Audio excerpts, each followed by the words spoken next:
지방선거가 한 달여 앞으로 다가오면서 대진표가 속속 완성되고 있습니다. 여야 지도부는 격전지를 방문하며 분주한 행보를 이어가고 있는데요. 여야의 지방선거 준비 상황 두 분과 함께 살펴보겠습니다. 김규현 변호사, 최진영 변호사와 함께합니다. 어서 오세요. 네, 안녕하십니까.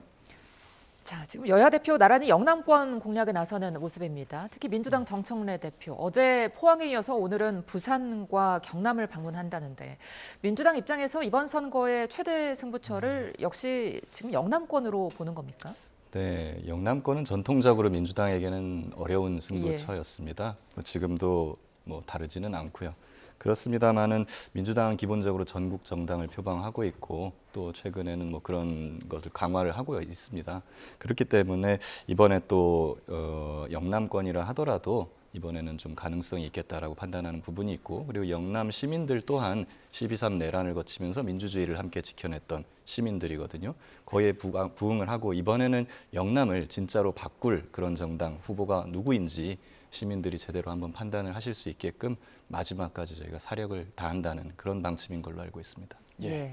이번 지방선거와 함께 열리는 보궐선거에 또 최대 격전지로 꼽히는 부산 북구 갑 살펴보면 일단 민주당에선 하정우 전 청와대 AI 수석 그리고 한동훈 전 대표의 대결이 성사가 됐고, 여기에 더해서 국민의힘에서는 박민식 전 장관과 이영풍 전 기자의 경선으로 후보가 확정이 됩니다. 부산 북구갑 판세 어떻게 전망하세요? 냉정하게 보면은 민주당의 하정우, 국민의힘의 박민식 양자 대결 아니겠습니까? 사실 그와 같은 속에서 서울에서 평생 살아오셨던 한동훈 전 국민의힘 대표가 갑자기 부산으로 내려갔습니다. 물론 선거에 출마하는지 여부야 본인의 결정입니다만 죽이 되든 밥이 되든 출마하겠다라고 했는데 왜 그러면은 대구가 아닌 부산이냐? 사실 처음에는 대구로 가려고 했던 그런 부분 아니겠습니까? 그런데 지금 와서 잘 생각해 보면은 대구에서 한 그 전 대표가 출마를 했을 때는 사실 당선 가능성이 현저히 떨어지는 반면에 지금 그 부산으로 왔을 때는 후보 단일화 여지 내지는 최종적으로 본인이 어떻게 보면은 그 캐스팅 보트로 이 불출마 내지는 후보 사퇴를 하면서 국민의힘에게 몰아줄 수 있어 하는 가능성을 통해 가지고 실제로 어떻게든 본인의 당선을 넘어서 국민의힘으로 복귀할 수 있는 하나의 명분을 가질 수 있는, 저는 그런 식의 어떤 전략을 지금 세우고 있는 것이 아닌가 싶은데요. 지금 현재 전체적인 상황을 봐서 물론 살아있는 생물입니다만 최종적인 승부는 말씀드린 것처럼 민주당의 하정우 전 수석 그리고 국민의힘의 박민식 전 보훈부 장관의 대결이 될 가능성이 있고, 한동훈 전 대표 같은 경우에는 저는 개인적으로는 미루어 짐작컨대 최후에 본인이 사퇴를 통해서 국민의힘을 돕는 이런 판세를 저는 예측하고 있습니다. 그럼 단일화 가능성도 좀 있다고 보시는 건가요? 네네, 강제적 단일화는 셈이죠. 근데 하지만 한동훈 전 대표와의 단일화 가능성에 대해서 국민의힘에서는 지금 좀 선을 긋고 있는 모습인데 나중에 가면 좀 달라질 수 있을까요? 나중에 어떻게 될지 모르겠습니다만은 근데 이제 부산 시민들 입장에서는 좀 황당할 것 같습니다. 지금 같은 어떤 보수 진영 아니겠습니까? 근데 박민식 전 장관이나 한동훈 후보 측에서도 단일화는 없다, 이렇게 지금 강하게 나가고 있어요. 근데 사실 이 선거라는 걸 생각해 보면 누가 이제 부산 북갑 부산 지역을 민생을 더 살피고 더 발전시킬 수 있는지 이런 걸로 경쟁을 하는 거 아니겠습니까? 근데 단일화 가지고 이제 집안 싸움만 벌이고 있으니까 그걸 보는 부산 시민들께서 어떻게 생각하실까 하는 좀 우려가 앞서고, 반면에 이제 하정우 수석 같은 경우에는 지금 AI 수석을 했고 과학기술인 출신이고 그러면서 부산을 이제 제대로 된 부산 북구 갑을 발전시키기 위한 그런 공약을 착착 준비 중인 걸로 저희 알고 있거든요. 과연 지금 부산 북갑에 필요한 것이 이런 법률가인 건지 아니면은 실질적으로 뭔가를 만들어내는 과학기술인인 건지 부산 시민들이 이제 좀 판단하실 차례가 됐다 생각합니다.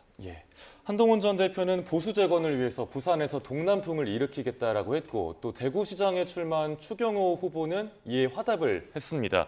또 보수 진영에서는 영남 지역에서 불어올 동남풍의 기대를 걸게 될 수밖에 없는데 동남풍 얼마나 강하게 불 거라고 보세요?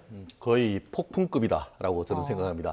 2024년에 재판이 될 가능성이 저는 높다라고 생각을 하는데요. 사실 지난 22대 대총선 같은 경우에 민주당 같은 경우에는 제가 기억하기에 부산의 지역구가 18개인 것이고 그 모든 것을 석권에서 파란 나라로 만들겠다라고 했지만 뚜껑을 열어봤더니만 17개는 국민의힘에 가고, 지금 그 문제가 되고 있는 지금 그 부산 북갑 같은 경우에 지금 그 전재수 지금 부산시장 후보가 유일하게 당선됐던 것 아니겠습니까? 그 비슷한 어떤 그 흐름이 이번 그 2026년 6.3 지방선거에도 재현될 가능성이 높다. 물론 그 어떻게 보면 12.3 비상계엄을 통해서 대구 경북 그리고 부울경에서도 국민의힘에 대해서 회초리를 드는 민심이 굉장히 컸습니다. 하지만 국민의힘은 계속 나름대로의 어떤 그 쇄신을 하고 있는 반면에 민주당 같은 경우에는 이재명 대통령, 이따 이야기하겠습니다만 이재명 대통령의 사법 리스크를 벗기기 위해서 총력을 하면서 대한민국이 80년 동안 쌓아온 법치주의를 거의 뭐 그 어떻게 보면 허물고 있습니다. 그런 부분에 대한 비판이 굉장히 강하게 불고 있지 않습니까? 특히 지난주 말 같은 경우에는 민주당이 지금 그와 같은 이재명 대통령 공소 취소 특검을 사실상 발의하는 과정 속에서 그것이 찻잔 속의 미풍이 아니고 대구 경북 부울경의 태풍이 돼가지고 동남풍으로 충청도로 서울로 올라오고 있는 이런 부분이 있는데 서서히 어떻게 보면 여러 조사 결과가 조금씩 바뀌는 부분이 지금 나오고 있는데요. 말씀드린 것처럼 뭐 부산이건 아니면 추경호 의원의 어떤 대구이건 이런 부분에 있어서는 상당 부분 동남풍이 상당히 거세게 불고 있고 마치 이 부분은 우리 삼국지의 적벽대전의 시작이 바로 이 그 제갈공명의 동남풍에서 시작됐듯이 반격이 시작된 것이 아닌가 예측을 해봅니다. 예.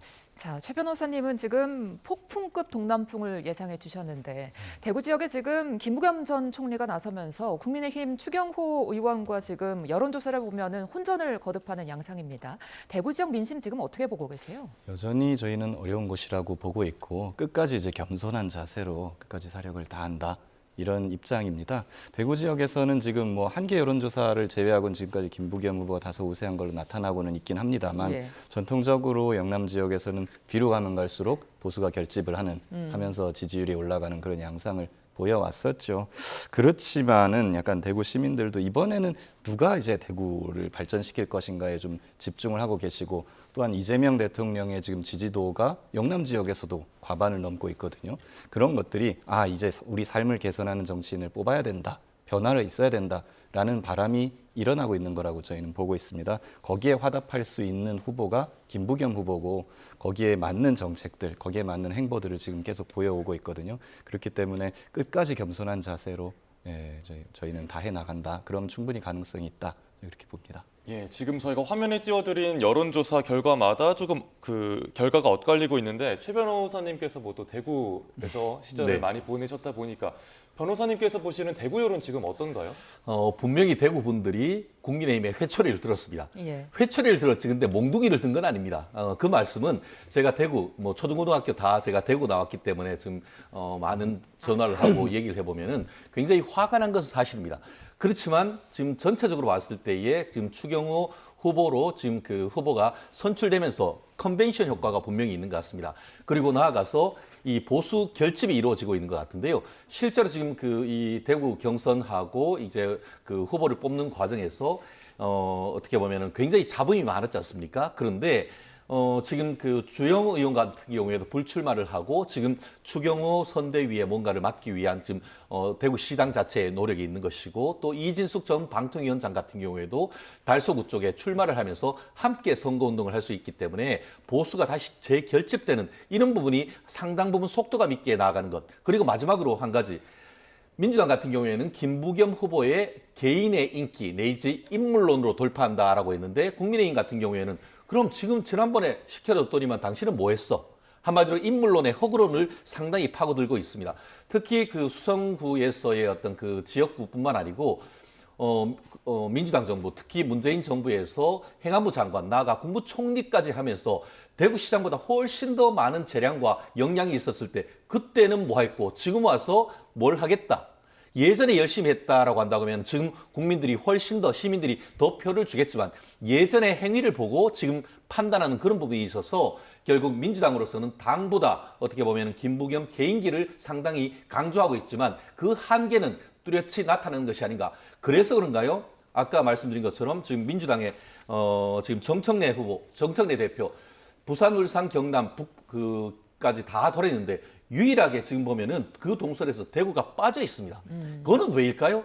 오히려 민주당의 지도부가 대구에 왔을 때에 대구의 지지율이 떨어지는 그런 아이러니가 있기 때문에 그런 것 같은데 아무튼 현재까지는 이재명 대통령의 인기가 대구 경북에도 적지 않습니다. 하지만 최종 선거의 결과는 뚜껑을 열어봐야 알겠습니다만 분명한 동남풍은 불고 있다라고 저는 자신 있게 얘기할 수가 있습니다. 그 부분에 대해서는 이제 김부겸 후보 같은 경우에 과거에 이제 재직 시절에 뭐 코로나나 이럴 때 대구에 많은 예산을 실제로 끌고 왔었습니다. 그런데 이제 반면에 대구 시민들이 이렇게 또 생각하시거든요. 우리가 30년, 40년 동안 국민의힘 시장 군수 다 시켜주고 국회의원 다 시켜줬는데 뭘 해왔느냐?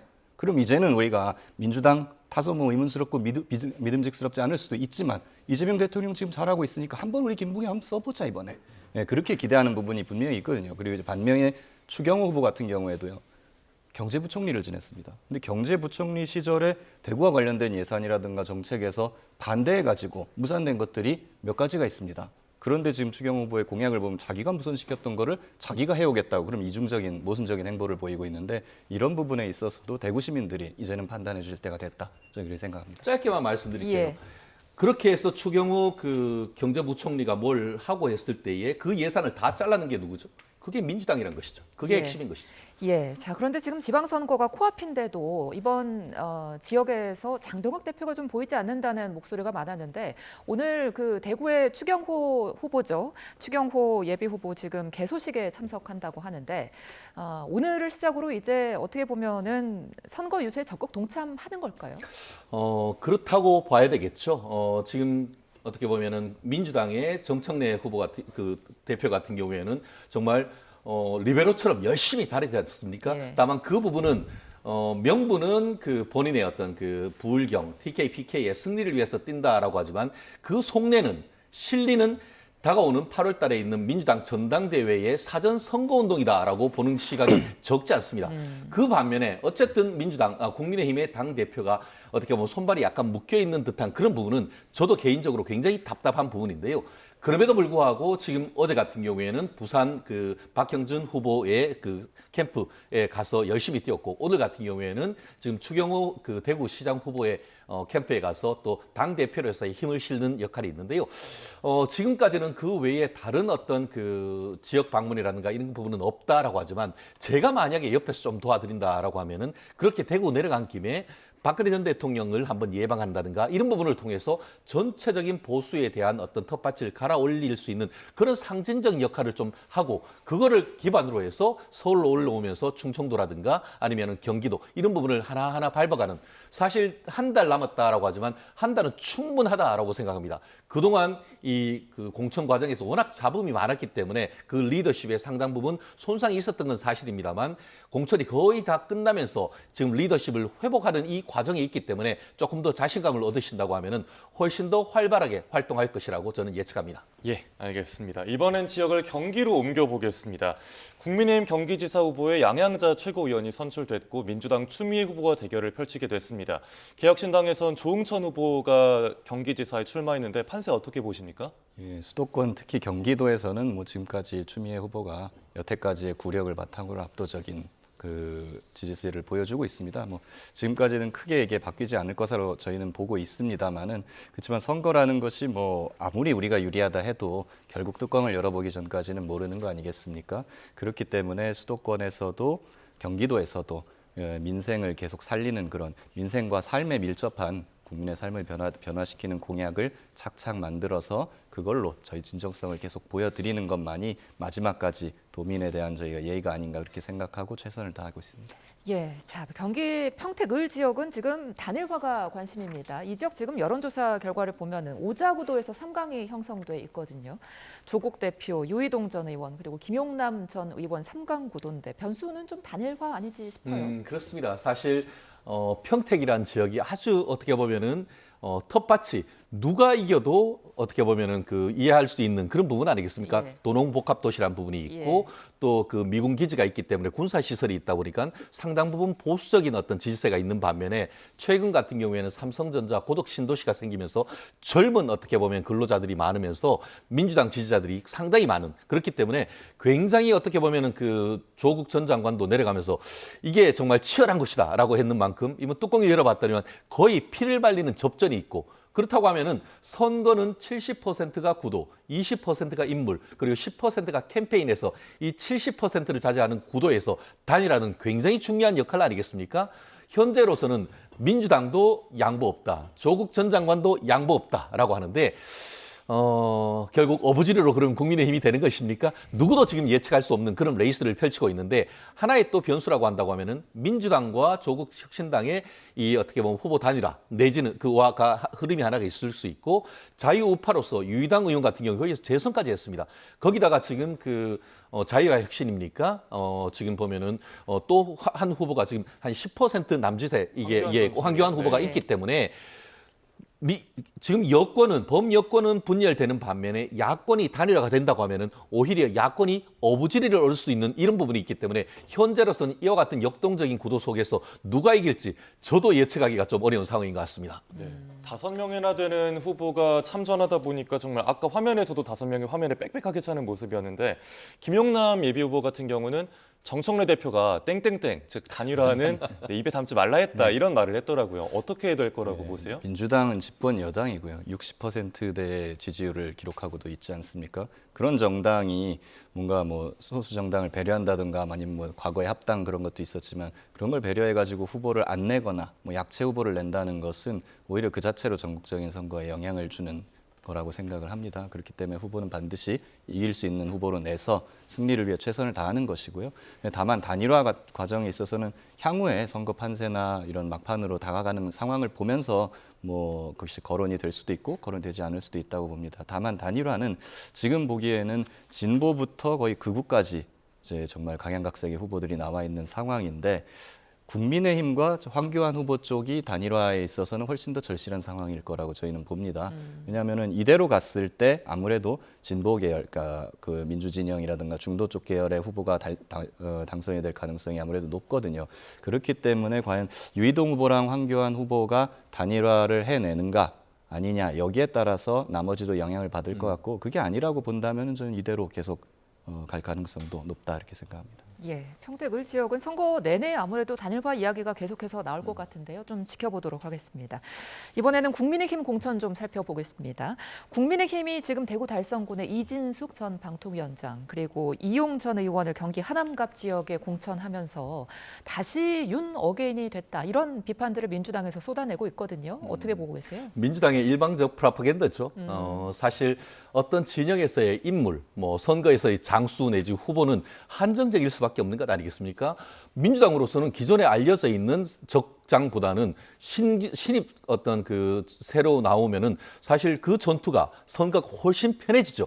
그렇기 때문에 새로운 사람이 나오면 훨씬 편하지만 기존에 사실 좀 전에 얘기 드렸던 이진숙 전 방통위원장 같은 경우에는 대통령과도 각을 세웠을 만큼 전 국민들에게 각인된 인물 아니겠습니까? 그렇기 때문에 그런 상황 속에서 그 사람의 객관적 능력보다는 결국 지금 민주당이 할 수 있는 것은 윤석열 대통령과의 관계를 통해서 그 가치를 떨어뜨리는 그런 전략을 펼치는 것이죠. 그런데 벌써 윤석열 대통령은 탄핵됐고 1심, 2심 실형까지 다 선고가 돼 있는 상태일 것으로서 사실상 거의 당으로서도 지금 벌써 탈당하는 지가 언제입니까?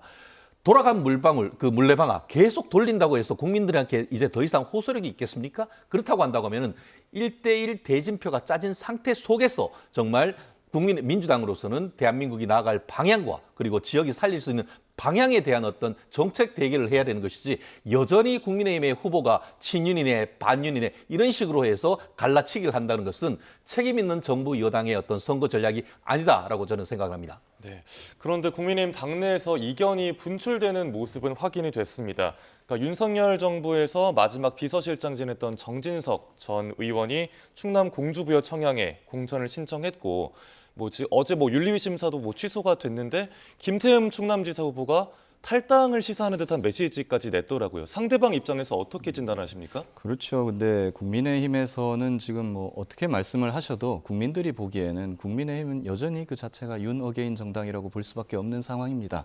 공천도 앞서 말씀드렸듯이만 이진숙 그리고 이용 이런 분들을 계속 기용을 하고 있고 만약에 여기에 이제 정진석 전 윤석열 비서실장까지 공천이 된다고 하면은 국민들이 그걸 어떻게 받아들이겠습니까? 민주당 입장에서도 지금 무기징역까지 선고받은 윤석열이고 거기에 참모들이었지 않습니까? 그리고 거기에 대해서 제대로 된 사과나 반성 있는 태도를 보이지 않는 것도 사실이지 않습니까? 이런 분들을 어떻게 국민 앞에 후보라고 내세울 수 있는지 좀 의문이 아닐 수 없고 진짜 그리고 또 정책이나 민생을 위하는 후보라고 한다면 지금 이렇게 공천을 하는 후보들이 그럼 그 관점에서도 맞는 후보들인가? 그것도 아니거든요, 사실.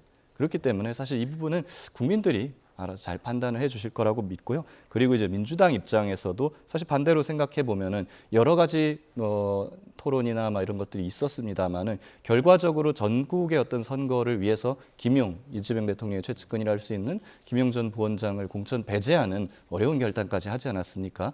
누가 더 이번 선거에 진정성이 있는 것인지 국민이 판단하실 거라고 봅니다. 예. 그러니까 국민의힘 내에서도 지금 반발이 큰 게 충남도지사 후보가 지금 탈당까지 시사하고 있잖아요. 앞선 이진수 후보 공천과는 다르게 이 정진석 전 비서실장 공천 가지고는 왜 이렇게 시끄러운 걸까요? 그렇습니다. 사실 정진석 전 비서실장 같은 경우에 굉장히 억울하시겠다라는 생각이 듭니다. 아시다시피 정진석 전 비서실장 같은 경우에는 2024년 12월 3일 비상계엄 때 그 사실을 몰랐던 사실이 드러났던 것이고 그와 같이 해서 강행하겠다는 것을 대통령을 강권하면서 막았던 사람입니다. 그럼에도 불구하고 지금 민주당의 특검 같은 경우에는 정진석 전 비서실장을 어떻게 보면 내란과 관련돼서 동조했다는 혐의로 지금 수사를 받고 기소를 할 수 있는 그런 상황이기 때문에 본인으로서는 명예회복을 하기 위해서라도 지금 이 지역을 나오지 않을 수 없는 그런 상황 아니겠습니까? 실제로 지금 같은 경우에는 옛날에 지금 이제 민주당의 후보가 된 분하고 굉장히 치열하게 다퉜던 것으로서 그 지역에서 당선 가능성도 굉장히 높은 겁니다. 다만 그럼에도 불구하고 어쨌든 청와대 비서실장으로서의 정치적 책임이 있기 때문에 국민의힘 같은 경우에도 박덕흠 공관위원장 같은 경우에는 국민과 당원들의 생각을 역행하는 행위는 지도부가 생각도 않는다. 이런 부분은 뭐겠습니까? 단정적으로 말씀을 하지 않았습니다만 그런 부분, 만약에 정진석 후보를 공천했을 때에 어떻게 미칠 수 있는 역풍 이런 부분을 국민의힘으로서도 조심하지 않을 수 없는 것이죠. 그렇기 때문에 저는 안타깝긴 합니다만 개인적으로는 공천되지 않을 가능성이 오히려 높다라고 예측합니다. 네, 알겠습니다. 오늘 두 분 말씀 여기까지 듣겠습니다. 김규현 변호사, 최진영 변호사와 여야 지방선거 준비 상황 살펴봤습니다. 말씀 고맙습니다.